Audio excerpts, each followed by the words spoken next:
Welcome to the $10 million MSP podcast. This podcast is where I dive into the real stories of MSP leaders who have gone beyond 10 million in revenue. How they built their teams, created scalable systems, and turned their businesses into valuable wealth-building assets. I'm Brian Hoppe, strategic coach to MSPs. I work with MSPs generally in the $5 to $50 million range. In each episode, I sit down with leaders who have built MSPs beyond 10 million in revenue to unpack the inflection points that truly matter. From the personal stories behind their journeys to the fundamentals like culture, operational maturity, and driving profitability. This isn't another MSP podcast about tools and tech. On the $10 million MSP podcast, you'll get behind the scenes conversations with leaders who've built thriving MSPs, their biggest wins, their toughest lessons, and the practical takeaways that you can take back and use right now. If you're an MSP owner who knows that growth starts from within, that mindset, leadership, and strategy align to create both wealth and meaning, then this show is for you. New episodes are released every other week, so let's jump in. All right, welcome back. I am here today with Shane Groniger, who is the CEO of GCS Technology in Austin, Texas. Shane and I have gotten to know each other over the last several years, and I'm really excited to jump in. So Shane, welcome to the show. Thanks for having me, Brian. Pleasure to be here. Absolutely, man. Absolutely. So, hey, just to kind of start, maybe you can share, as you've, you're actually, not a founder, which is a unique story in and of itself. So maybe just, if you could just tell us, like, hey, what's maybe the biggest leadership lesson that you've had to learn stepping into that CEO role of a company that you didn't found? Yeah, good question, right? There's a lot of lessons learned. I think maybe the first one that comes to mind is, the shift in the identity and getting out of the day-to-day, right? Because I grew up in the business and wore just about every hat. And so, feeling like you're involved in every decision, being involved in every decision can feel like leadership and, often or quickly becomes a bottleneck, right? So, getting out of the way and letting people do what they do best. Yeah, absolutely. And I'm sure we'll get a lot more into that as we chat here, because there's, I'm sure, a lot of lessons to be learned in that. So, yeah, and maybe you can just kind of give us an idea of your background, right? So the quick background: who's Shane? What's the business that you're leading and today in terms of size and structure? How'd you end up sitting in the CEO seat? Yeah, it's been a long journey. It's been a fun one. Lots of twists and turns along the way, as you can imagine. Yeah. Well, yeah, I'm proud to be the CEO of GCS Technologies today. We're an Austin-based MSP. We really think of ourselves more as an MSSP today, but been around 26 years now. Privately held, organically grown to almost 15 million in revenue and charting a path to 20 and beyond, but no private equity, no acquisitions. We were co-founded by two brothers who were and still are very close friends of mine. Mm-hmm. And we were all just young technologists who didn't quite fit well into the college mold and call it entrepreneurship or just wanting to get started on our careers, and get our hands dirty. But I was one of the first employees, and we slowly grew over the years. Got our first office, hired more people, and got more and more business, and so it just kind of snowballed from there. And now here we are, 26 years later, with this big machine we've built. Yeah. And so yeah, along the way, we kind of carved our own path. One of the founders officially exited the business about 5-6 years ago to seek new venture, and our other founder, is chairman of the board but hasn't operated the business day to day, in probably 5 or 6 years, and so went through some leadership changes there. Some identity shifts, had to do a couple curve jumps, right? So I took over the CEO role in early 2021, and really around that time positioned, reshaped our managed security offerings to be security forward, and really positioned around the Microsoft stack, which has been, it was a leap of faith, but it's also been a good decision and differentiator for us. And so, yeah, I would like to say I'm somewhat unique, or at least hopefully provide a unique perspective. Somebody who came up in the business, like you said, I'm not a founder. I do have equity skin in the game, but I'm an operator now, and I think wearing all those hats in the business gives me a pretty wide perspective. And in my opinion, if you want to be a best-in-class CEO or CEO running a best-in-class company, you've got to have that perspective. It's really hard to come in and not have swam in some of those lanes. At least that's my experience. So. Okay. Awesome. All right. And so can you give an idea of the rough scale of the company? Maybe when you started, being the CEO, and then kind of where it's come to today. Yeah. So up till about 2021, we went through a lot of changes. Like I mentioned, we built teams and processes and tried to pay attention to things like operational maturity level and building repeatable systems. But over that time too, infrastructure work was becoming more and more commoditized. Right, things were moving more into the cloud. Some complexity on-prem was going away, so the need for a lot of that support was also the life cycle product, the curve, we were on the other side of that. It was time to curve jump, right? And we were kind of stuck in that $8-9 million range. And so, around that time is when we really positioned a security-focused managed service. So instead of trying to go out there and be the entire IT department for everyone, we really tried to focus on what our customers were really struggling with. And we found most of them were in that Microsoft cloud, and so we kind of met them where they were at. And so since then, in the last 5 years, and about that time, we were probably in the 25 to 30 employee range. And so we're up to just shy of 40. And that number's just ebbed and flowed a little bit. And like I said, we're approaching 15 million in revenue, and Excellent. A lot of that's through recurring managed services, and then other professional services that get spun off of that. So. Okay, gotcha. So you're you're about 40 employees, about 15 million in revenue. So you're north of 300K per employee. Which is great. I always use that as kind of a gauge just to kind of see, so I'd imagine profitability is pretty strong for you guys. Yeah, we're very margin disciplined, as we should be. And so EBITDA is a term that we learned long ago and has been etched into our minds, for a long time. And so, we are, in that 15 to 20% range, in most months or quarters averaged out. We keep a really close eye on the bottom line. We keep a close eye on our, obviously our SG&A costs and labor costs, and how we package services too, which, for a big part of our history, we bucked the trend of traditional managed service models, right? And kind of the all-you-can-eat model, if you will. We really stuck to that hourly, focus and T&M and project kind of focus. So. Yeah.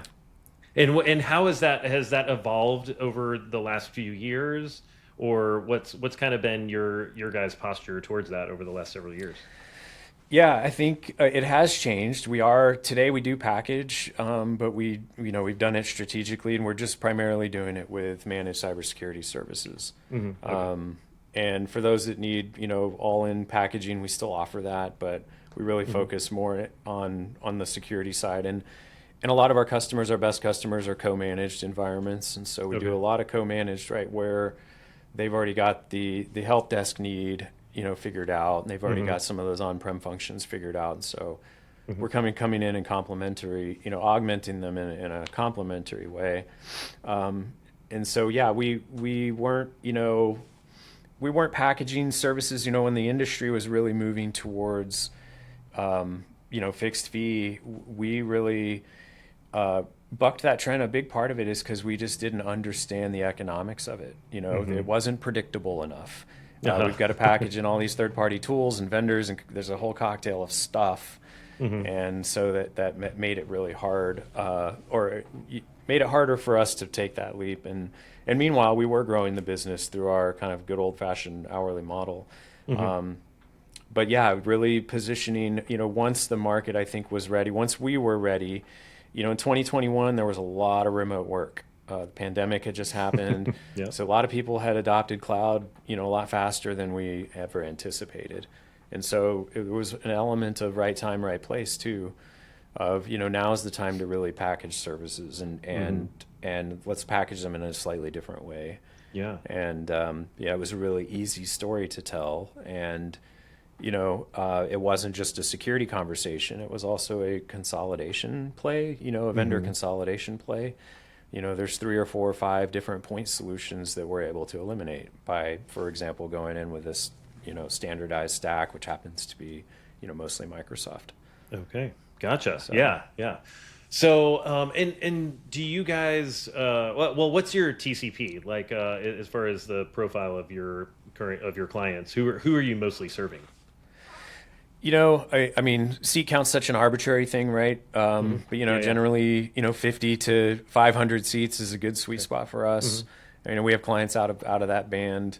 But generally, folks that are positioned in the Microsoft ecosystem, they don't have to be all in, but, most clients that we find, they've got a big Microsoft tenant. They're using a lot of those services. Yes, they still may have some on-prem infrastructure and a mix of other third-party SaaS solutions, but yeah, generally those that are struggling, right, with either capacity or complexity, those are the 2 things we generally solve for.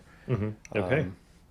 So, Yeah, and you're being in Austin, it's got to be one of the fastest growing areas of the country. So you benefit also from the from the economics there and kind of the somewhat more macro piece of that as well. Yeah. It's it's been a blessing to live here and to grow up here and to run a business here because, like you said, we've had just nothing but opportunity. And it's not like we're very much a healthcare town or a military government contracting town. We have a lot of different verticals here, and so back to our TCP, we aren't really focused in one in particular. We have a lot of good clients and have had a lot of good clients over the years in just about every vertical you can imagine. But there are those that we favor, obviously, right? Like healthcare, financial services, compliance or regulatory driven industries where IT, where security isn't really an option. You have to chin a certain bar. And, obviously that drives typically, not always, but typically drives better decisions. Yeah. Versus the, I don't want to say smaller shops, but just the shops that don't really rely on technology as much, right? Or aren't bound by some of these other rules and regulations. So. Okay, gotcha. Okay, yeah, and so I kind of want to go back to something that you mentioned earlier, which is just, the whole identity piece, because I think it's really important, like in the founder identity versus the versus the non-founder CEO identity, and so I'll dig into one thing, like how difficult did you find transitioning from the previous founder CEO to yourself? And and maybe you can read in, I happen to know Joe relatively well, but maybe you can read into like, hey, do you think that was really hard transition for him? And how, and maybe some things that had to be overcome there. And then for you stepping into that role, maybe you can just kind of talk through a little bit more of what that was like. Sure. Yeah. Joe and I've worked together and had worked, here at GCS for the longest time. I was on the executive team. And so there wasn't I would say, a huge leap of faith. But there definitely were some challenges, right? And some trust that we had to build with each other. He, prior to me stepping in as CEO, we'd actually hired a CEO from outside. Who sat in that chair for a little while as well, and so it wasn't necessarily his first time at placing somebody in that seat aside from him. But he and I had a lot of conversations around it, around what it would look like and what it would mean. I think it's an interesting question because I think was it Rashad that touched on this in your conversation with him around that kind of founder led, cult of personality, right? Right. And sometimes when you have a big ego, and a big personality in the room, Joe's a great leader, and a great founder, and big personality, right? And so, I think for him, he was in that seat for a long time, so there was some getting stale. He was, I think, burnt out. He was looking for the next blue ocean, and that's what he found, right? As another, another venture.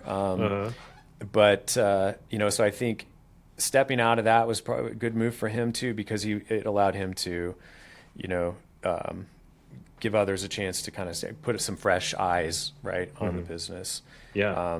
Right. And a new approach. And so, there are days when it would be nice to be the founder, the owner, right, and not have to, have that accountability necessarily, right? And I think you and Jake maybe talked about this a little bit, because I know Jake as well, and he's private equity, right? And he's got a board to answer to. And so, I have a board to answer to as well. I mean, it's Joe essentially and another partner of ours, and so it's a pretty small, intimate setting, but yeah, I do think it helps to have that backstop sometimes, and I do think that there are probably times in Joe's journey here as, founder and CEO, where it probably would have been good for him to have a backstop, in certain situations.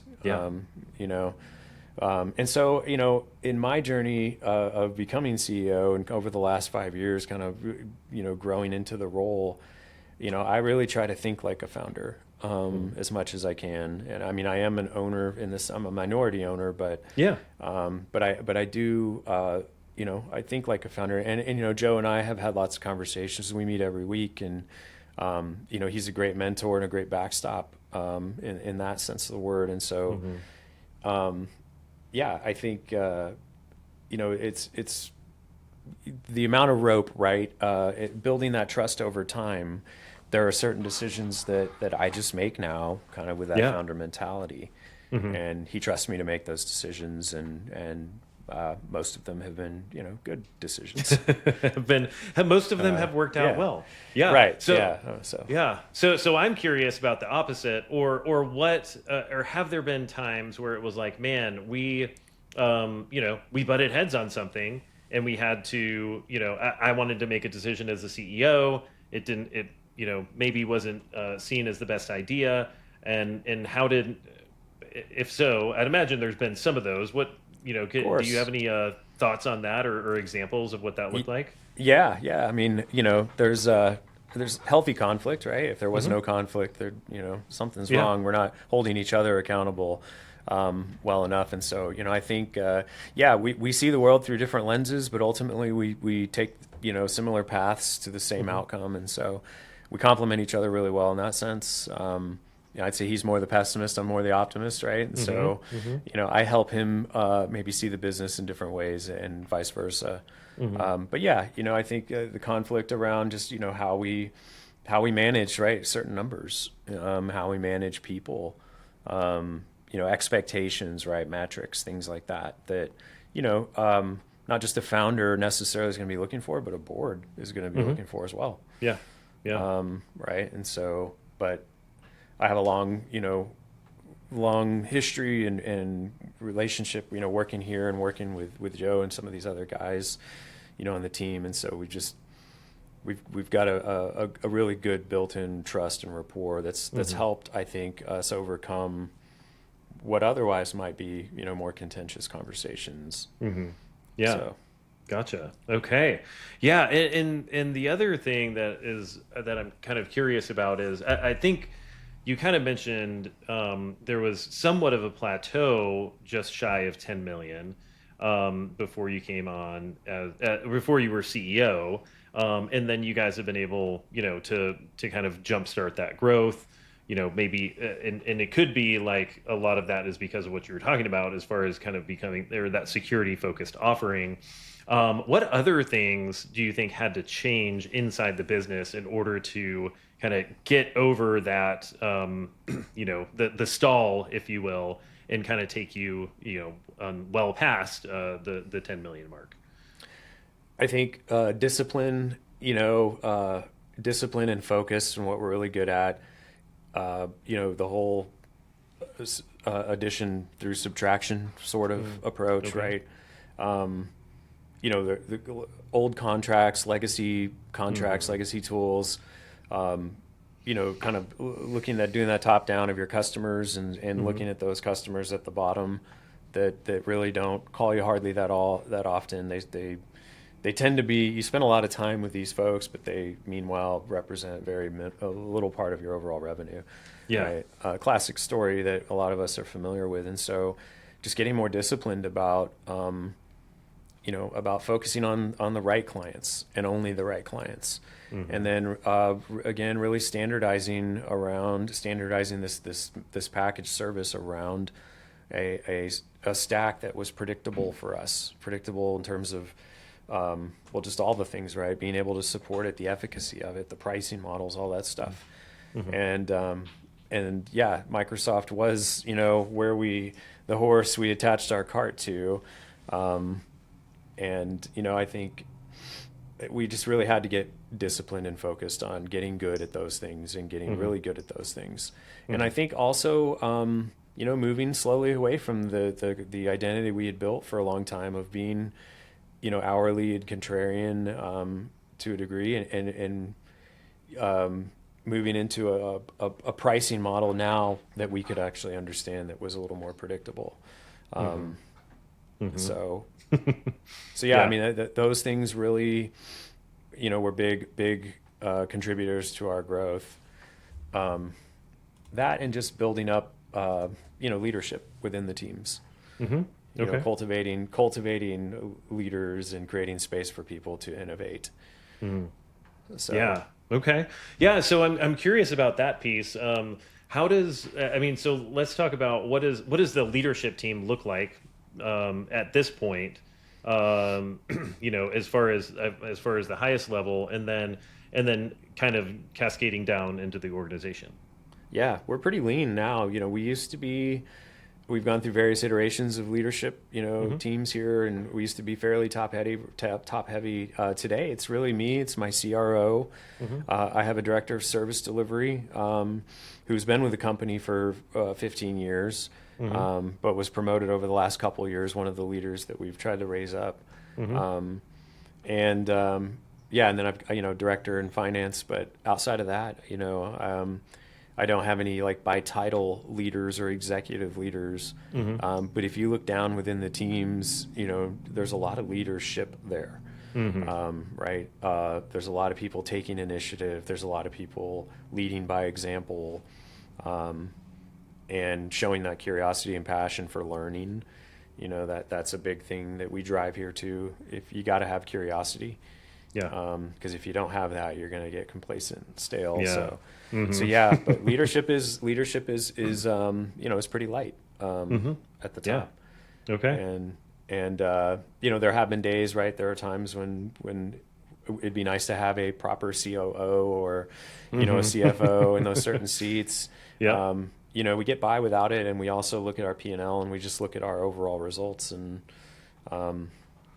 I'm not saying it's the best decision, but it's worked for us so far. And so, but that's something we keep an eye on constantly. And it's a conversation we bounce around a lot is, do we hire that seat and what would that look like? And, as those right candidates in our circles of, people we know become available, we've had coffee and chats and, considerations.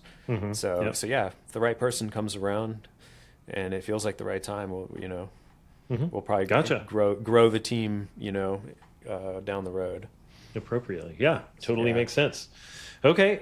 And then I'm curious too on that journey from just, 8-9 million to 15, what are the things that that broke as you were growing that 50-60%?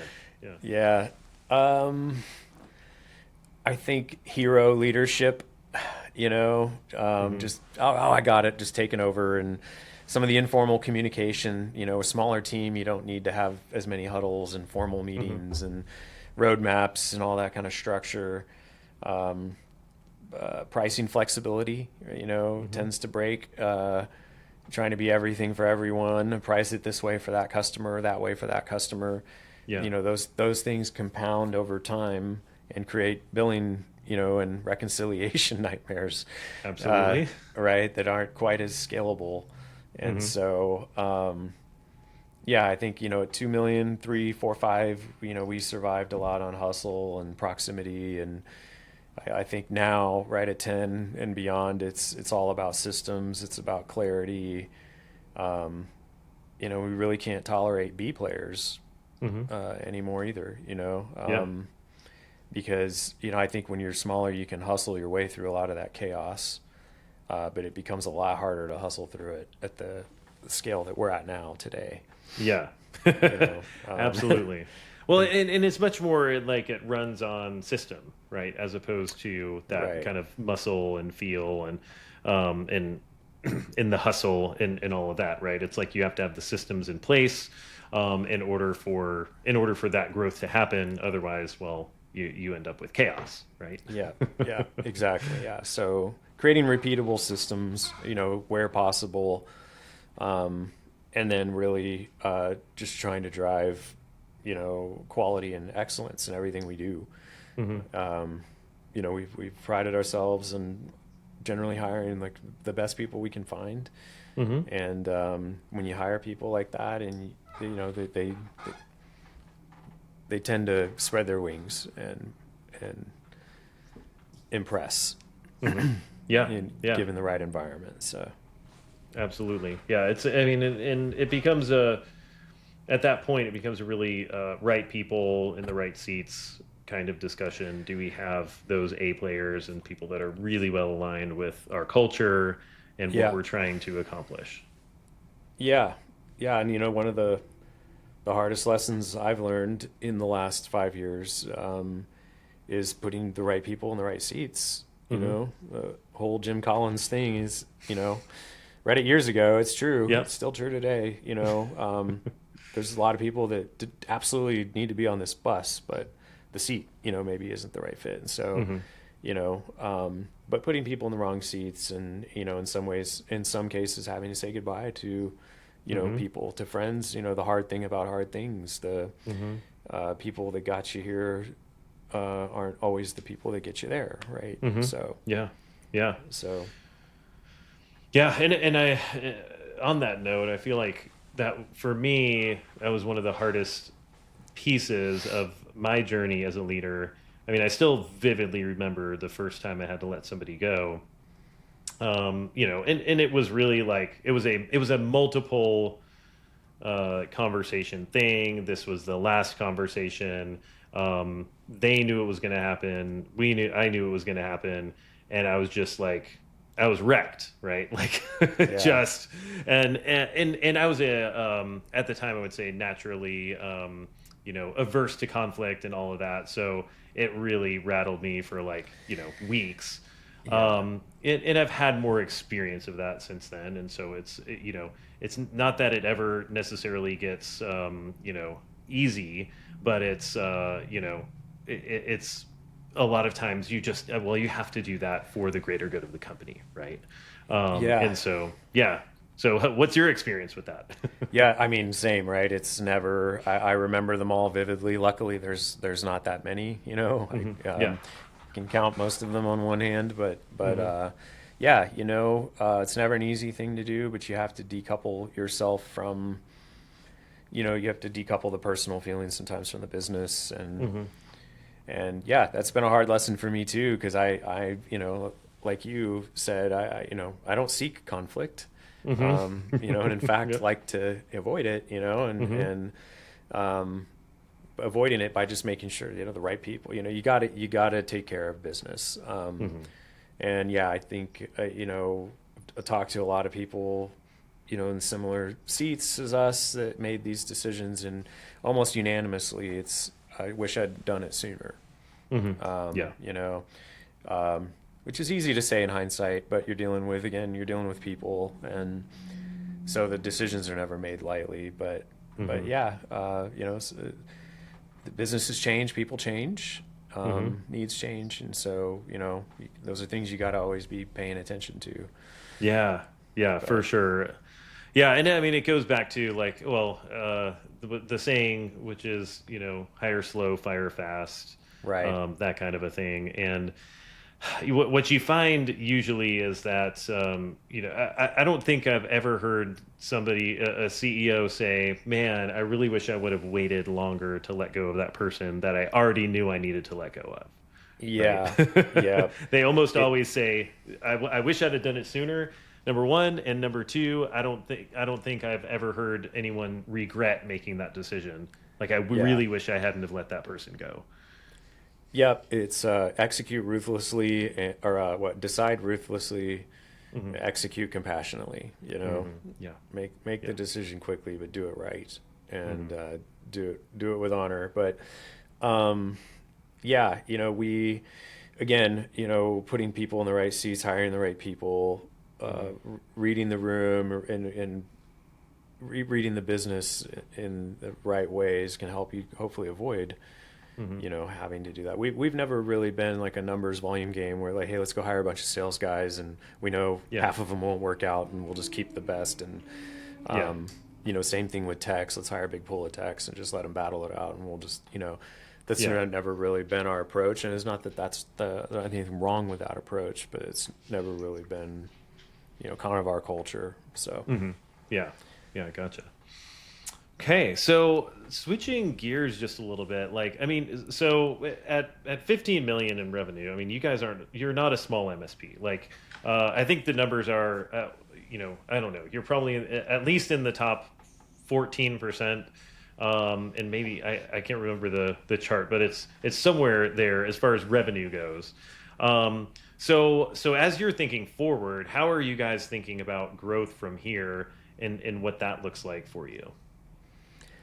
So far it's been organic growth, and that is a big part of our plan.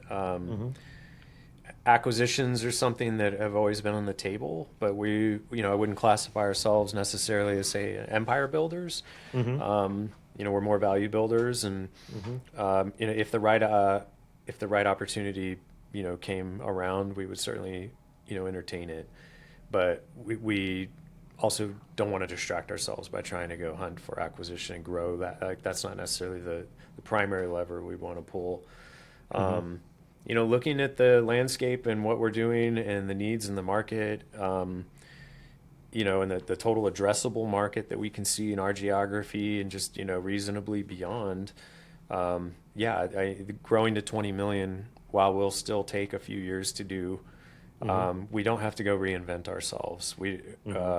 I'm predicting we don't necessarily even need another curve jump to hit that target, but a curve jump is coming, and AI and this whole thing that everybody wants to talk about, that all of us MSPs are trying to navigate and figure out what that looks like, right?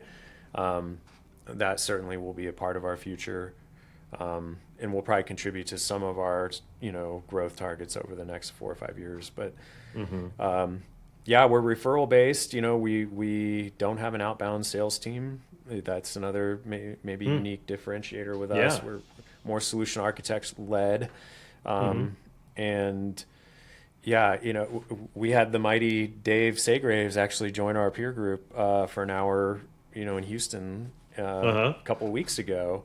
I know he was on your show. Okay. And I mean, it just came and dropped wisdom bombs all over the room. Everybody's mouth was just open, like, wow. And he was great, but I think the approach, right, of building that sales machine is also something we have not really embraced. I mean, we have tried this in the past with cold callers and sales, but we keep coming back to this referral-based business. What is it? Marketing is the tax you pay for being unremarkable. It's the founder of Geek Squad, I think, coined that phrase. But our plans right now are growth through referral, growth through putting ourselves out there. We do a lot of hyper-local sponsorships, and really try to be active in the local Austin business, community networking, and so word of mouth has really served us well. And so, that's what we're our conservative, 5-year plan. Now there's some more aggressive levers we look at again, like acquisition, but yeah, that's kind of where we're at. Okay. Yeah. Well, and it all kind of goes back to shareholder goals, right? Like, hey, if it was your your now board members saying, hey, we've got to get to 30 million in 3 years. Well, guess what? We have to pull some really different levers than what we're working on right now. But if it's like, hey, I'm good with, kind of the standard 10, 11, 12% growth, then that's different. And I would imagine, like, well, as we think about growth, it's well, whatever we can add minus whatever attrition. And I'd imagine you guys have a very low amount of attrition based on what you've said so far. Is that right? Yeah. Very low attrition, customer wise and employee wise too. Yeah, and we've had some repeat employees that leave and come back a year or two later, after getting experience elsewhere. Grass wasn't greener. Yeah. I mean, AWS will pay you a lot of money, but they'll also suck the soul out of you. Yeah. So I'd imagine that's a big thing there in Austin, right? You've got all the big players. Right. Yeah. AWS, Apple, Google, everybody has some presence there at this point. Yeah, no, you're right. And that it's cooled down a little bit lately. I mean, job market now is a little bit different than certainly in 2021, 22, even going into 23. It was an employees market for sure. And yeah, I mean, there were competing with the Googles and the Amazons of the world, right, that are offering really lofty salaries and coffee bars and fancy gyms and all that kind of stuff. And here we are, a bunch of ragamuffins, with our wooden swords and trash can shields, going out to battle every day. Yeah, right. But some people prefer that. And the few folks that have come back from those kind of bigger enterprise environments, what they really missed was having an impact, like actually working with customers, being able to see kind of the bigger picture and what they're doing. It was more meaningful. So yeah. Well, and you guys, you guys have gone the distance, right?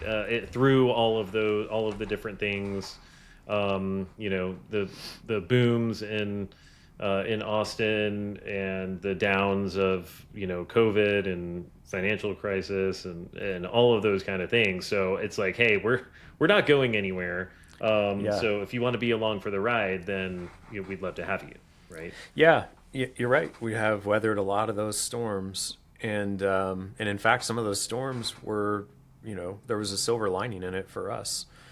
Through almost all of those storms, there were some pretty substantial silver linings. I mean, if you take the pandemic, for example, we were essential services, right? We still had healthcare clients and others that they had infrastructure that had to be up, you couldn't just pack it up and go home. Right. And then, through the 2008 financial crisis too, like there was some downsizing of IT departments, which forced some folks to start outsourcing. So customers who never otherwise would have been customers of ours became customers due to other economic headwinds and stuff. So you never know, right? But yeah, generally, and when we look at the business and what we're building, I mean, enterprise value is obviously something we pay attention to, and we're well aware of the private equity, field, and what that looks like right now is very frothy, and MSPs there's not many of us. I know we're not the only one, but there's not many of us at our size that have not yet been rolled up or bolted on, to some bigger play. And so we've certainly entertained that in the past, and I think it's a good exercise for us to understand, like, how does private equity look at us? How do they value companies like us? And so we've gone through a lot of those motions to kind of understand, what enterprise value looks like and how to create that. But we're not on a path to, like, okay, we're going to hit this target and then we're exiting. This is the big number we're looking for. Joe and I always say, if a truck big enough, full of enough money, backs up to our doorstep. I mean, well, then sure, yeah, right. That's always the joke, right? Yeah. But yeah, we're not necessarily building or trying to build like a best-in-class MSP with the highest enterprise value. Really, I'd say more so, we're trying to build a durable asset. One that, and sometimes that means avoiding some of the industry dogma, that's out there. And kind of going against the grain a little bit. Like if you look at some of the SLI, best in class metrics, there's context, right? You can't look at all those numbers and you can't look at all those models, which is kind of a black and white lens. Sure. There's context as to why your EBITDA might be suppressed because you're investing more into the business to do these things over here. It's not just all about, positioning for that exit. Right. So yeah. And there's there's a lot to be said for the data that's available. And I think even just to show what's possible, right? Like, hey, you may be purposely doing something different, but this is possible. People are doing this, right? Yeah. And so and I think on my journey as I was learning, okay, what does best in class look like, or how are the best people running their businesses, or the best in class running their businesses? If nothing else, that helped me realize, okay, well, there's certain things that are really good best practices. Oh my gosh, I never even thought about that. And then there's other things that it's like, well, that's not right for me, particular thing, right now anyways. And so, well, we can work on something else. And that's okay as well. So yeah, you guys have beaten a slightly different path, and there's, I would say, I guess there's more than one way to achieve any outcome, right? Yeah, totally. And I think I'm glad you brought that up because like we've gone through EOS, we've read Traction, we've attended the peer groups in the past. I've been recently rejoined back in there. So we're very familiar with the SLI numbers and the service leadership kind of mantras and the OML, system and the operational maturity leadership stuff. I would say, and one of the things we've learned is there is no blueprint for all of this. You got to, like you alluded to, you got to take what you need from each system and, build from within. Trust your gut, read the room, persevere. But borrow from these things. For some people that EOS model is everything and all they need, and that's great. For us, a lot of it made sense. Some of it kind of fell off, and we replaced it with other things and kind of built our own, operating system for the business that is informed by, a lot of these kind of industry benchmarks. So yeah. And for instance, EOS is each piece of EOS came from somewhere else, right? Like, and it was all put together in something that's designed to be very easy to use.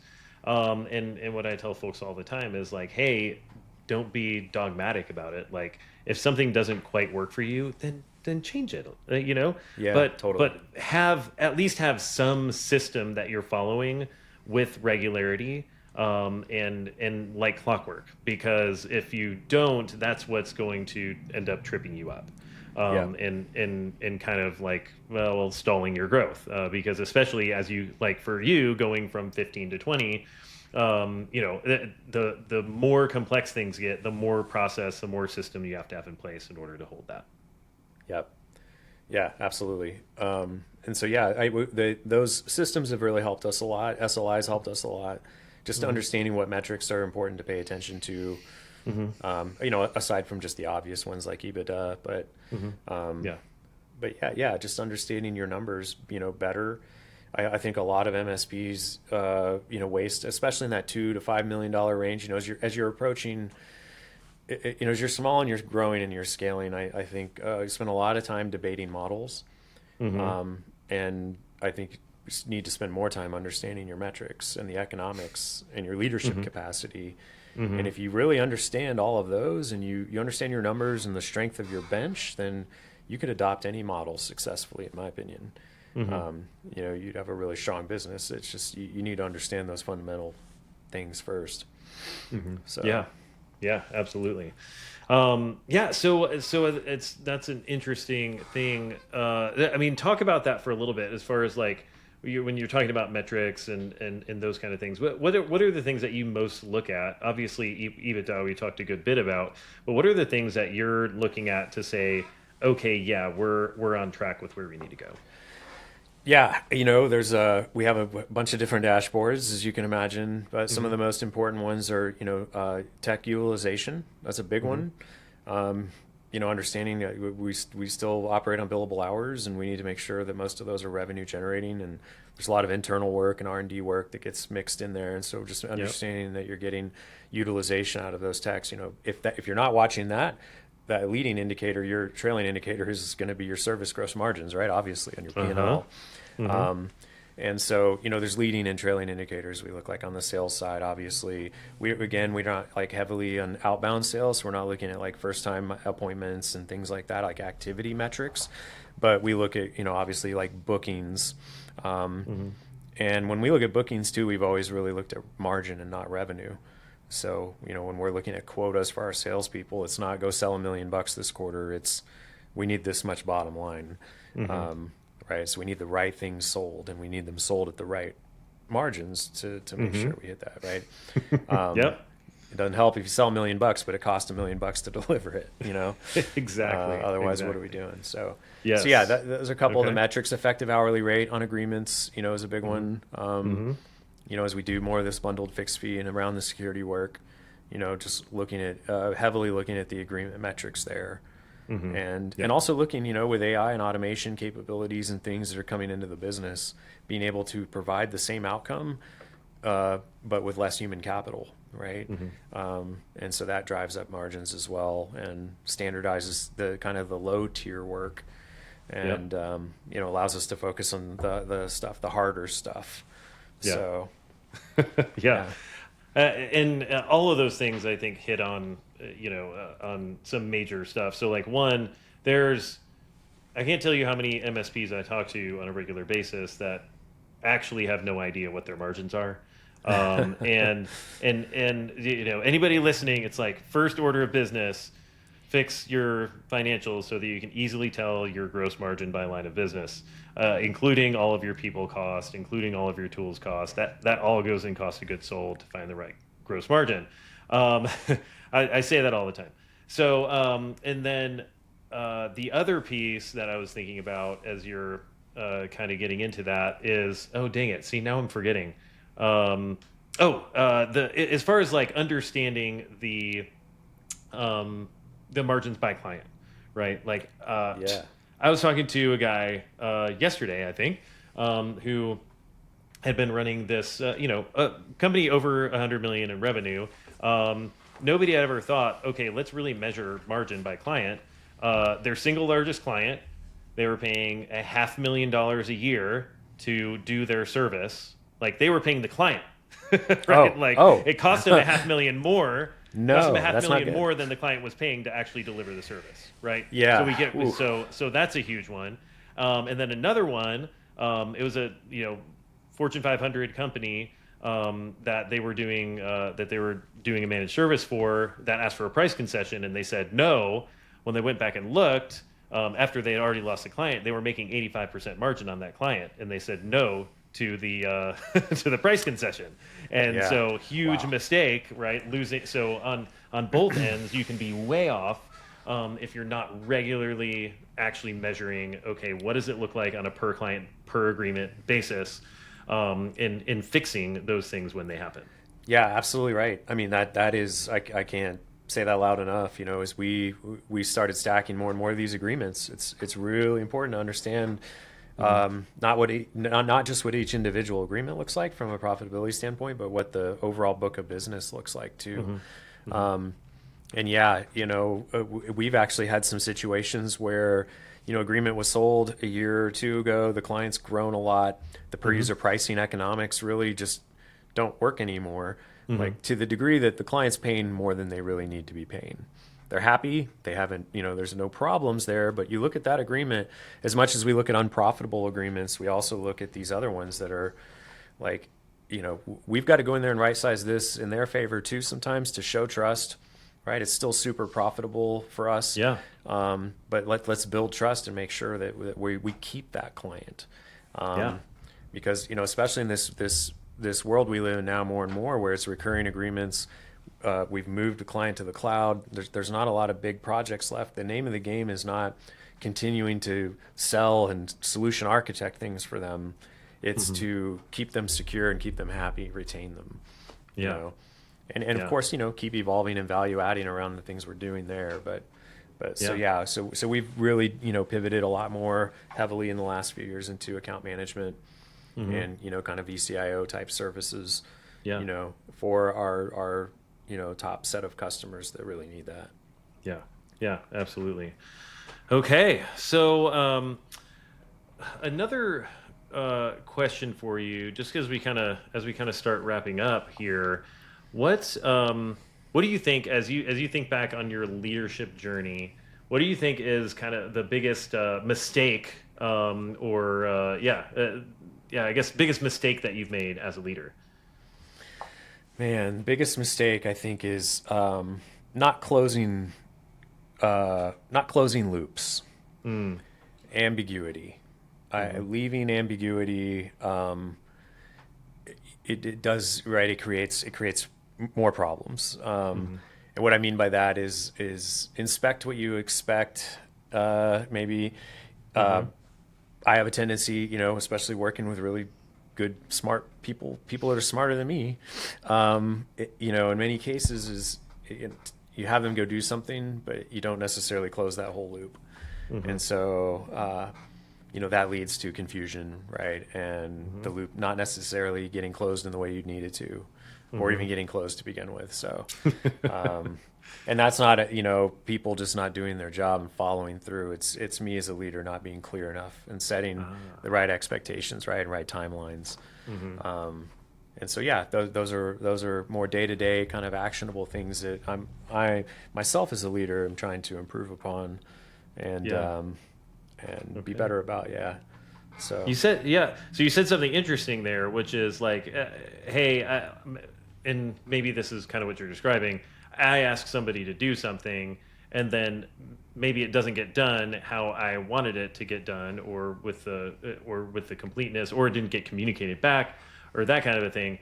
And so I have to look in the mirror and say, okay, what am I not communicating clear enough in order for that thing to happen how I wanted it to happen? Is that kind of what you're saying? Yeah.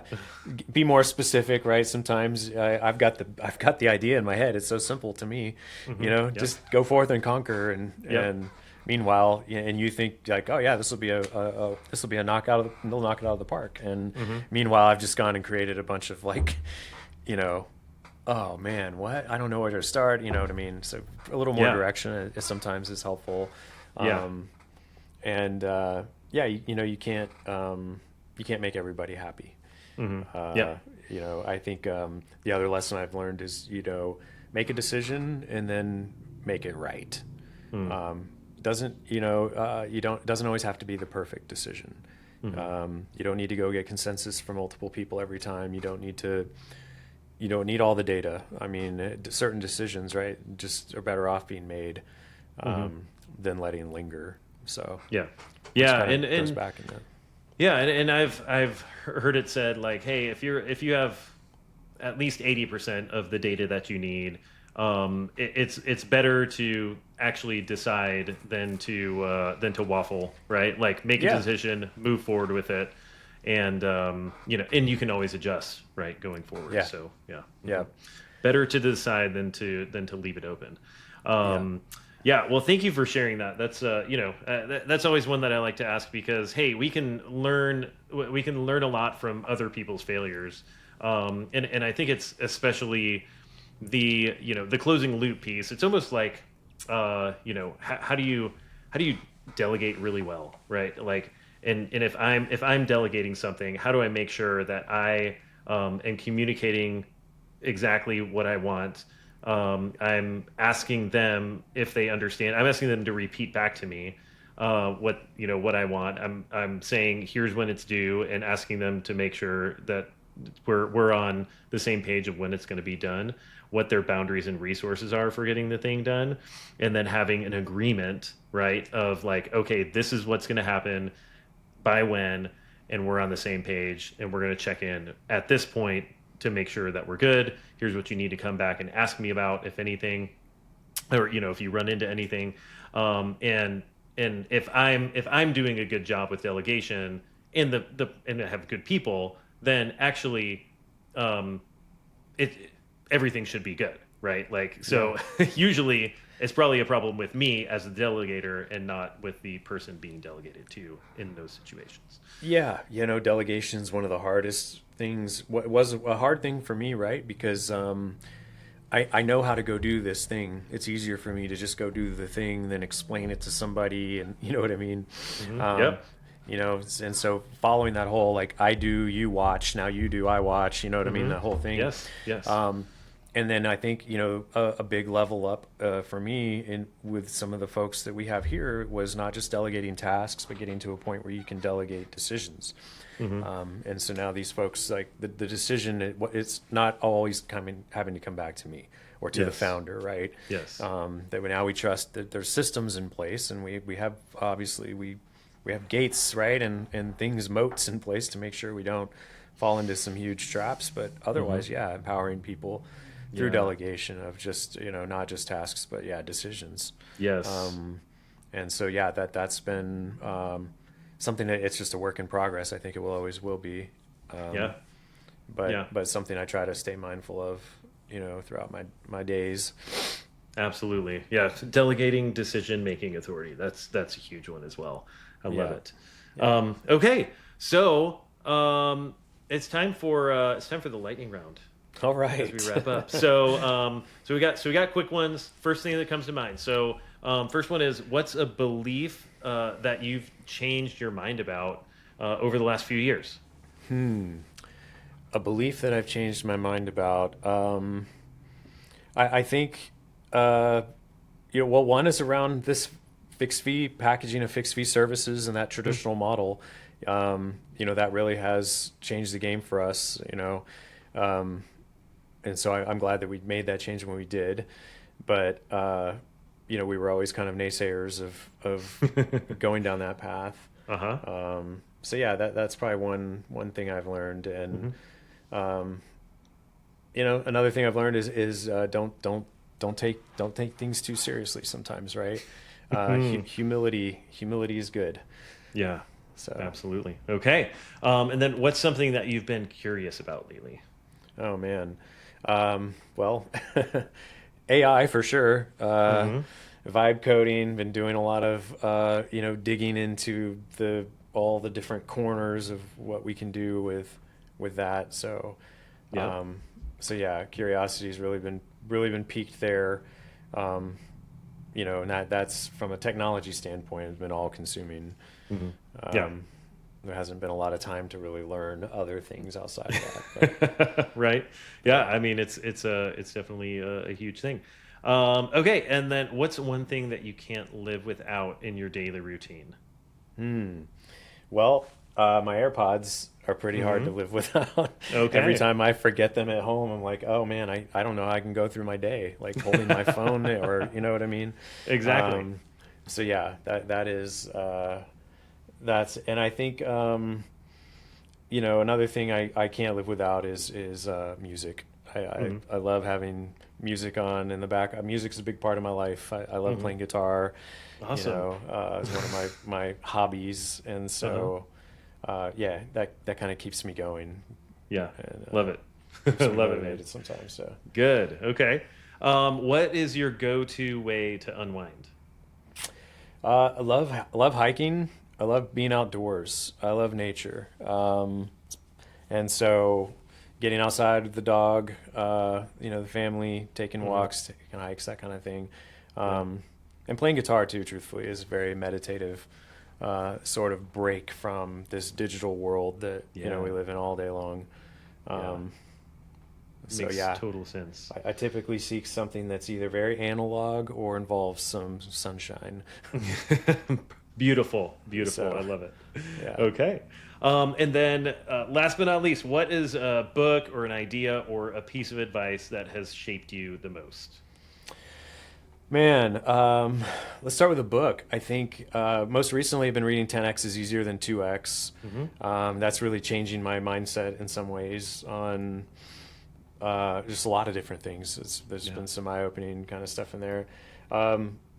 Atomic Habits. I know that's one that almost everyone has probably read or should read if they haven't. But I really enjoy a lot of the Japanese philosophy, like Kaizen, for example. And that's in the 1% improvement every day. Yeah. Basically, if you're able to improve 1% every day, well, there's 365 days in a year. Do the math, right? That's 365%. That's a lot. That's pretty impressive to me. Yeah. And so I really like that approach, which is also kind of taken out of Atomic Habits. We read a book called The Phoenix Project here years ago. I don't know if you're familiar with that. I am. Yeah, I've read it. Yep. Yeah, a novel about theory of constraints, and that really changed our organization in a big way.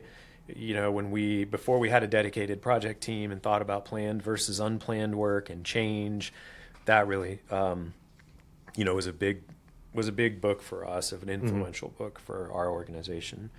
Awesome. Yes. And then 6 Types of Working Genius is another good one I like. Just all around finding what it is you're good at, what drives you, what excites you. Going back to the Japanese philosophies, another one that I really enjoy is finding your ikigai, as they call it. Which is, what is something you're good at, something you enjoy doing, something the world needs, and something you can make money at. And where all 4 of those things intersect, that's your ikigai, what drives you when you wake up in the morning every day. And so I'm a big believer in that. And, so those are some perfect thoughts or books I would leave behind with you. Beautiful. Hey, I love resources in books like that, and I especially love the ikigai concept or zone of genius. I talk about it in terms of zone of genius a lot. Which, by the way, The Big Leap is a great book to read if you haven't read that one. That kind of covers that same thing. So, I'll check that out for sure. Yeah, it's fantastic. So, man, Shane, really appreciate you taking the time to do this. This has been really fun. Once again, thanks so much. And man, we will talk soon. Yeah, thank you, Brian. It's been a pleasure being here, and I always enjoy catching up with you at the peer groups and conferences. Yes. But it's good to kind of sit here, in our own home bases and dig in a little bit further. And thank you again. Congrats on launching your podcast. A lot of great conversations I know that happen in those peer groups and otherwise, and so surfacing those, here is really cool. I've listened to all of your episodes so far, and you've had some titans of industry binge listening over there. All right. Yeah. Oh, cool. So I hope that little me here in little GCS down in our corner can provide some additional perspective. For those who might be walking in our shoes. But absolutely. I'm sure, and everybody that's listened to this can pull out at least one thing that they could take and take back with them. So, man, we'll definitely see you soon. And man, thanks again. Yeah, thank you, Brian. As always, good to see you. You too. Take care. Thanks for listening to the $10 Million MSP podcast. I'd like to encourage you to take just one insight that you heard today and put it into practice, because small shifts create big momentum. If you enjoyed the episode, make sure to rate and subscribe on your favorite platform so you never miss a conversation. Thanks again for tuning in, and I'll see you in the next episode.